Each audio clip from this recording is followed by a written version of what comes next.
Red cross സ്ഥാപിതമായത് 1863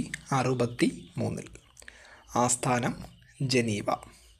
സ്ഥാപകൻ gene Henry ഡുനന്റ്. ഇസ്ലാമിക രാജ്യങ്ങളിൽ റെഡ് ക്രോസ് അറിയപ്പെടുന്നത് റെഡ് ക്രിസ്റ്റൽ. ഏറ്റവും കൂടുതൽ സമാധാന നൊബേൽ സമ്മാനം നേടിയ സംഘടന റെഡ് ക്രോസ്. 1917, 1944, 1963. ഹെൻറി ഡുനന്റ് ആണ് ആദ്യമായി സമാധാന നൊബേൽ സമ്മാനം ലഭിച്ചത്. അത് 1901.